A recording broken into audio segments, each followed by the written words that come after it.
Halo semuanya, pada kesempatan kali ini saya akan membawakan topik mengenai infeksi parasit maupun jamur yang ada di gastrointestinal, sesuai nama blognya yaitu blog gastrointestinal. Nah, pertama kita masuk ke etiologi. Jadi parasit yang bisa menyebabkan keluhan di gastrointestinal itu ada cacing, protozoa, miscellaneous protozoa atau protozoa lainnya. Nah, yang termasuk ini sudah saya sampaikan di KP3 ya, contohnya apa aja, walaupun nanti juga di slide-slide belakangnya nanti ada saya sebutkan lagi apa aja contohnya. Dan untuk kalau arthropoda pada di gastrointestinal itu tidak masuk ya, dan maupun jamur etiologinya. Sekarang yang pertama kita masuk ke infeksi cacing dulu. Yang pertama yaitu nematoda. Dari nematoda itu berarti filumnya Nemathelminthes ya. Karena sesuai namanya gastrointestinal, yang kita lebih bahas ada nematoda intestinal. Nah, ini nama lainnya cacing galang. Kemudian secara klasifikasi, jadi bisa dibagi nematoda intestinal bagi dua, baik itu STH maupun non-STH. STH atau geohelmin, STH itu soil transmitted helmin, jadi seperti singkatannya, jadi dia itu untuk transmisi yang membutuhkan tanah yang sesuai dengan kondisi untuk perkembangan si cacing ini menjadi yang stadium infektifnya.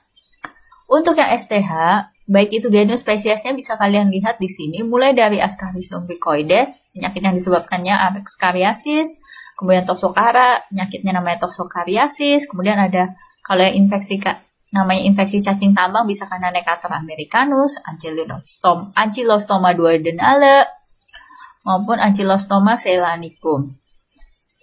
Kemudian untuk Strongyloidiasis itu karena Strongyloides stercoralis, kemudian juga ada cacing Trichostrongylius maupun Trichuris trichiura. Nah, yang bisa kalian perlu highlight adalah, jadi ini adalah intestinal karena habitat dari cacing dewasanya. Kalau untuk yang STH Ascaris sampai Trichostrongylius itu habitat cacing dewasanya ada di small intestine atau usus halus ya. Sedangkan kalau yang Trichuris, penyakit yang metikuriasis atau infeksi whipworm atau cacing cambuk, dia itu adanya di large intestine, usus besar, yaitu di cecum maupun appendix. Untuk yang non-STH ada cacing Trichinella spiralis, penyakitnya namanya trichinellosis atau trichinosis. Nah, kalau ini juga small intestine, usus halus. Kemudian kalau Enterobius vermicularis atau yang biasa disebut penyakitnya enterobiasis atau cacing krimi, ini infeksi namanya, pinworm nama lainnya, itu adanya di usus besar, yaitu di cecum maupun di kolon. Selanjutnya kita akan masuk ke yang kedua, yaitu untuk trematoda cacingnya. Kalau filumnya jadi dia beda, masuknya ke Platyhelminthes, kelasnya trematoda, dan nanti yang selanjutnya ada cestoda. Untuk yang masuk ke topik ini ada klasifikasinya trematoda liver. Ini ada contoh genus atau spesiesnya, ada Clonorchis sinensis, atau penyakitnya itu biasanya disebut Clonorchiasis atau Chinese liver flukisis. Ini terkait epidemiologi kasusnya ya, biasa karena sering ditemukan di China. Nah, kemudian ada Opisthorchis viverini, Opisthorchis felineus, Fasciola hepatica maupun Fasciola gigantica. Nah, kalau fasciola ya penyakitnya disebut fascioliasis, kalau Opisthorchis tadi yang penyakitnya disebut Opisthorchiasis. Untuk yang trematoda liver ini, walaupun namanya liver, dia itu lebih tepatnya habitat cacing dewasanya itu adalah di Tractus biliari. Jadi di Tractus biliaris, jadi ada di ductus biliaris ya, maupun di gallbladdernya atau kantong empedunya. Kemudian yang masuk ke trematoda intestinal, itu ada contoh cacingnya Fasciolopsis buski, nama penyakitnya Fasciolopsiasis, ini mirip ya, tapi beda ya. Ada sekilas mirip, tapi ini ada fascioliasis, ini fasciolop. Kemudian ada Echinostoma, Metagonimus, Yokogawai, maupun ada Heteropis. Nah, kalau yang ini, yang intestinal, dia itu habitat cacing dewasanya ada di usus halus, ada di small intestine. Kita lanjut yang cestoda intestinal.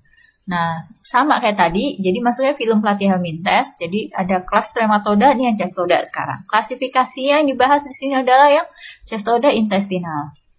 Contoh genus atau spesiesnya ada Dipilobotrium, spesiesnya misalnya Dipilobotrium latum, penyakitnya disebut Dipilobotriasis, kemudian ada berbagai Taenia ya, ada Taenia solium, saginata, asiatica. Kalau nama penyakitnya yang di intestinal itu namanya taeniasis. Bedakan nanti yang kayak contohnya ada di sistem saraf.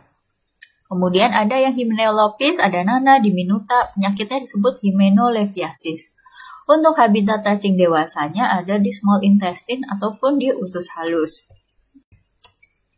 Baik, setelah cacing kita masuk ke infeksi protozoa. Jadi yang kita bahas di sini juga lebih ke protozoa intestinal.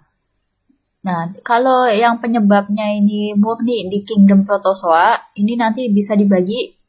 Ada yang karena filum Amoebozoa, Metamonada, Apicomplexa maupun Ciliopora. Ya.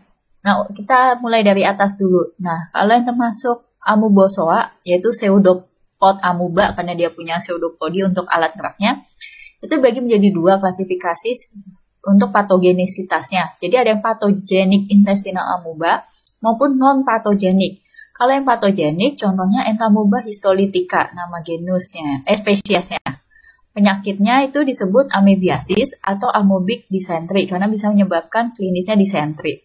Kalau yang non-patogenik, bisa kalian lihat mulai dari Entamoeba dispar, Noskowski, Hartmanni, Bangladeshi, Poleki, Coli, ini yang sering juga, Yodamoeba butzlii, maupun Endolimax nana. Nah, dia itu tidak menyebabkan penyakit, tapi dia bisa berkolonisasi di saluran cerna, khususnya di usus manusia. Dan ini bisa kalian lihat habitatnya nih, jadi si yang Amoebozoa itu ada di ususnya, khususnya ada usus besar atau large intestine.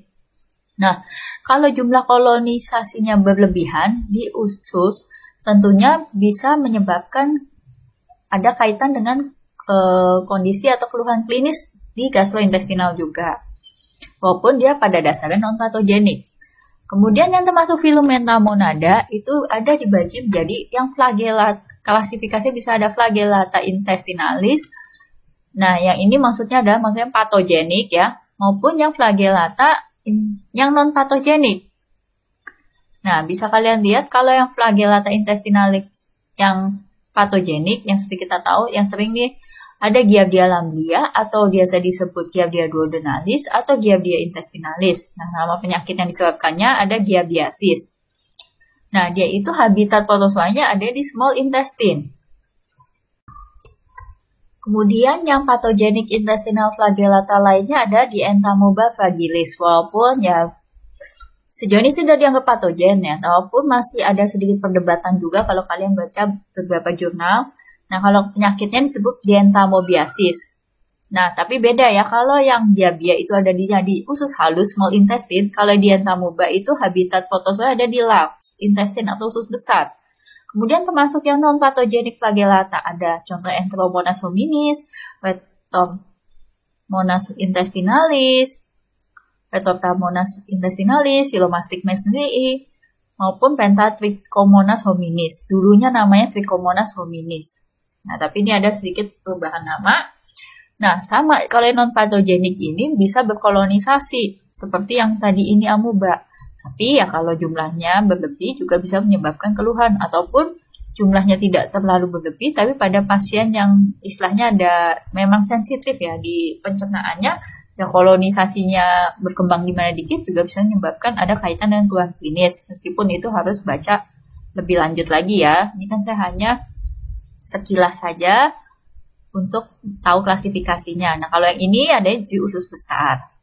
Kemudian ada protozoa yang termasuk filum Apicomplexa. Nah, klasifikasi yang termasuk di intestinalnya ini yang Coccidia ya, maksudnya Apicomplexa-nya. Tentu bukan yang malaria atau Plasmodium. Nah, kalau yang termasuk intestinal Coccidia dari filum Apicomplexa ada apa aja sih? Ada contoh Cyclospora cayetanensis. Nah, si Cyclospora cayetanensis ini menyebabkan cyclosporiasis nama penyakitnya. Kemudian kalau penyebab penyakit Cryptosporidiosis ada misalnya contoh Cryptosporidium parvum maupun hominis. Kemudian ada juga Cytoisospora belli atau juga ada yang nyebutnya isospora saja, belli. Nah, penyebab penyakitnya Cytoisosporiasis. Nah, dulunya disebut isosporiasis. Nah, kalau ini juga adanya lebih di small intestine atau di usus halus. Selanjutnya ada yang protozoa filumnya dari Ciliopora. Tapi dia sih sebenarnya lebih masuk ke walaupun dia ini masuk filmnya ini, tapi dia seringnya disebut juga sebagai miscellaneous intestinal protozoa atau protozoa lainnya, mungkin karena kasusnya jarang. Jadi ada contohnya Balantidium coli. Nah, penyakitnya ada balantidiasis, dan si habitat protozoanya ini ada di large atau di usus besar ya. Kemudian ada yang kingdomnya dari bukan protozoa, tapi dari chromista, tapi dia kadang banyak juga yang menyebut dia masuknya protozoa, makanya masuknya ke miscellaneous atau lain-lain. Contohnya namanya ada Blastocystis hominis. Nah, dia juga habitatnya ada di large intestine atau usus besar. Kemudian ada yang fungi, kingdomnya sebenarnya. Filumnya ada Mycosporidia, cuman dia itu beberapa jurnal juga masih masuk kadang ke protozoa. Nah, dia itu sebenarnya Mycosporidia filumnya. Contohnya ada Encephalitozoon intestinalis maupun Enterocytozoon binusi. Ya. Ini penyakitnya disebut Mycosporidiosis. Nah, kalau yang ini dua ini adanya dia itu kalau yang Encephalitozoon itu lebih di usus halus ya atau small intestine. Sedangkan kalau Enterocytozoon binusi itu lebih di selain di small intestine atau usus halus juga ada di tractus biliaris. Selanjutnya kita masuk ke infeksi jamur pada saluran gastrointestinal. Nah, yang perlu diketahui dulu kenapa ini saya ada gambar transmisi dari jamur ke host. Dalam hal ini hostnya tuh adalah manusia ya, hostesnya. Karena kita bicara pada kedokteran, perlu diketahui bahwa sumber infeksinya yang di HP3 juga sudah saya kasih tahu, dia itu sumber infeksi bisa endogen atau eksogen. Nah, kalau endogen itu bisa dari dalam tubuh manusia sendiri. Jadi contohnya adalah karena kolonisasi. Jadi kita perlu tahu istilahnya, kalau secara besar itu kan ada namanya microbiome. Tapi kalau khusus fungi itu ada istilah namanya mycobiome atau ada nyebutnya juga mycobiota atau fungal microbiome. Nah, ini jadi secara normal jamur itu berdasarkan beberapa laporan jurnal itu dibilang merupakan normal, memang dia bagian normal dari ada di traktus gastrointestinal manusia sebagai gut microbiome yang saya bilang, itu dia itu komensal. Nah, ini contohnya saya ambil dari jurnal ini adalah contoh nih, kita nggak bahas yang oral ya, lebih yang di gut, yang di saluran, yang di usus, microbiome. Jadi pada manusia yang sehat, istilah healthy microbiome, jadi dia tuh microbiome-nya pada orang sehat dan tidak menyebabkan penyakit itu sebenarnya pun secara normal itu yang komensal tuh ada banyak nih. Bisa kalian baca sendiri nih, tapi contohnya nih yang sering disebut-sebut adalah Candida maupun Saccharomyces.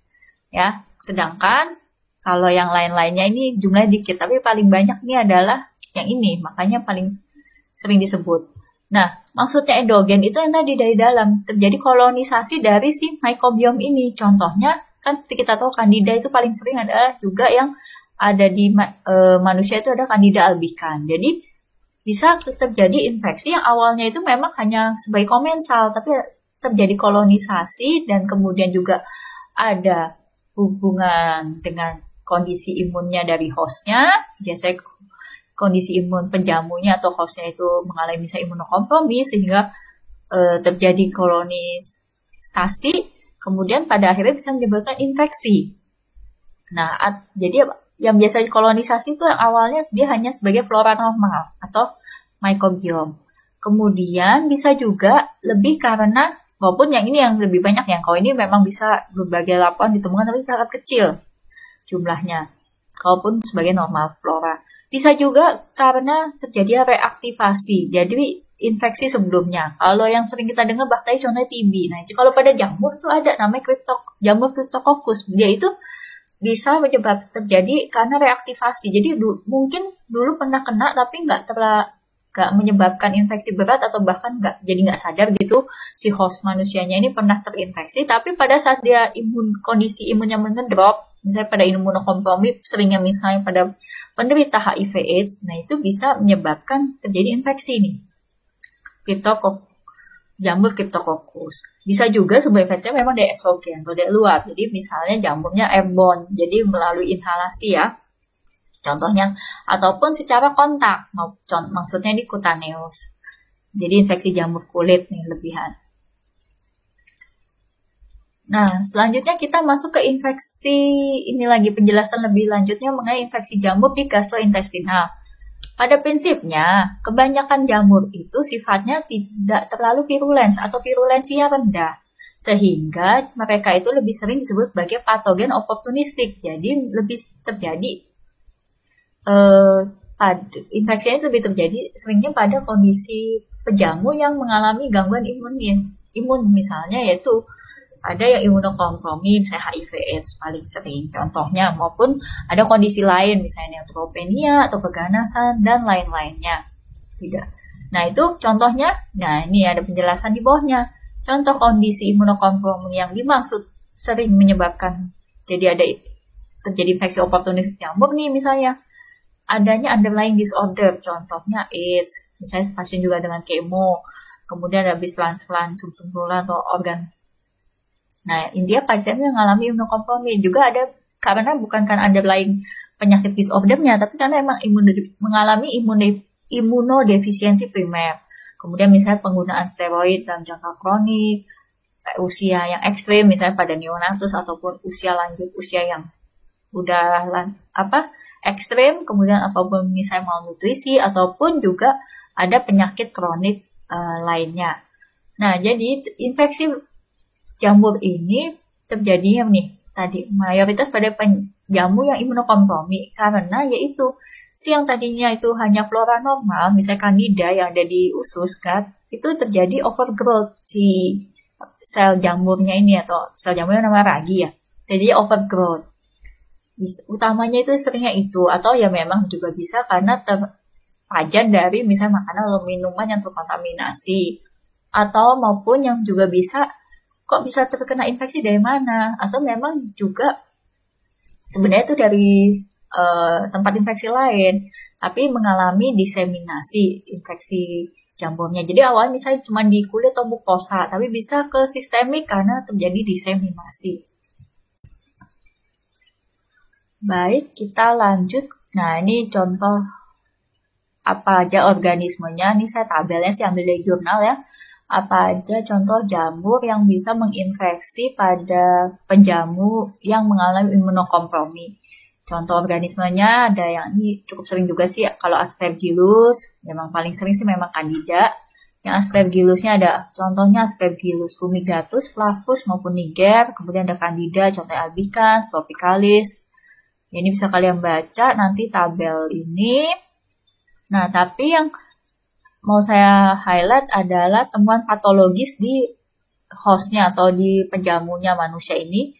Kalau Aspergillus itu biasanya dia ada gambaran, ini lebih berarti gambaran histopatologi ya, misalnya ada angioinflasi dengan adanya jaringan nekrosis yang iskemik, ada gambaran inflamasi, atau kadang bahkan ada jaringan granulomatosa. Nah, ini bahkan di sini ada contohnya kalau misalnya atau DD-nya bisa karena mukom. Mikosis ataupun fusarium ini bukan kesatuan ya, ada mukol ataupun koma fusarium. Kemudian misalnya jamurnya candida. Nah, kalau ini seringnya itu temuan patologisnya bisa gambaran nekrosis, ulcer, kemudian kadang juga suppuratif dan kadang juga bisa ada gambaran granulomatosa atau angioinflasi juga. Untuk lain-lainnya, organismenya, dan bagaimana gambar patologinya, ini bisa kalian baca sendiri ya. Bahkan kalau lengkapnya nih saya ambil dari jurnal ini. Selanjutnya, kali ini tambahan juga tabel mengenai epidemiologi jamur yang bisa menyebabkan infeksi di kolon. Ya, mulai dari Aspergillus, Candida, dan sampai Penicillium, dan ini untuk epidemiologinya. Yang paling sering atau masih bisa dijumpai di worldwide atau seluruh belahan dunia ya contoh-contohnya jamurnya ini. Kalau mau baca lebih detail ini jurnalnya. Baik, untuk nanti blog gastro ini kan dari videonya ini hanya mengenai materi kayak sedikit refreshment atau pendahuluan sedikit mengenai parasit atau jamur apa aja yang dibahas di blog gastrointestinal. Nah, nanti lebih detail-detailnya, contoh kasus-kasusnya, itu nanti menjadi bagian tugas kalian. Nah, pembagian tugasnya nanti berdasarkan kelompok PBL. Nah, ini pembagiannya. Bisa kalian baca. Jadi, kelompok PBL kan ada 16 ya. Jadi, ini topik-topiknya. Jadi, kalian buat itu topiknya ini. Dan bentuknya itu adalah ini ya. Jurnalnya ambil tentang laporan kasus. Jadi, jurnalnya tentang laporan kasus. Jadi, kalau ini kayak waktu itu di blog Organ Indra, saya juga bikin seperti ini tugasnya. Tapi ini yaitu, jadi kalian cari browsing jurnal-jurnal mengenai case report mengenai infeksi parasit atau jamur yang ada topik ini ya.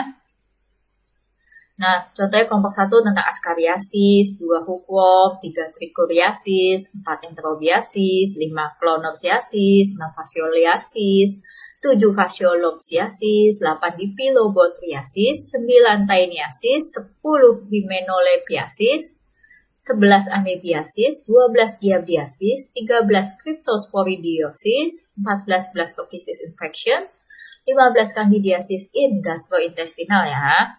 16 aspergillosis juga yang in gastrointestinal kasusnya. Jangan lupa sekali lagi saya tekankan cari jurnal mengenai case report, bukan tentang review ataupun lainnya. Cari yang case report. Nah, cara bikinnya, materi presentasinya mau gunakan PPT atau media lainnya silahkan, tapi per grup PBL ini maksimal 3 slide saja cukup. Nah, contohnya itu bisa lihat flashback waktu itu pas blog Organ Indra kan saya juga kasih contoh. Sampai saya kasih contohnya cara buatnya gimana. Dan nanti pada saat kita ketemu di kelas, masing-masing kelompok ini presentasiin maksimal 5 menit aja, mengingat waktu. Dan untuk jurnal yang kalian cari mengenai case reportnya, kan berarti itu menjadi preferensi kalian kan dalam mencari ini. Cari yang jurnalnya kalau bisa 10 tahun terakhir, jangan yang zaman-zaman tahun 90-an. Kecuali memang kasusnya jarang banget. Tapi ini saya sudah coba cari kasihnya yang nggak terlalu sulit. Bisa kurang dari 10 kecuali nggak ada bisa lebih dari 10 tahun. Tapi kalau bisa usahakan kurang dari 10 tahun ya.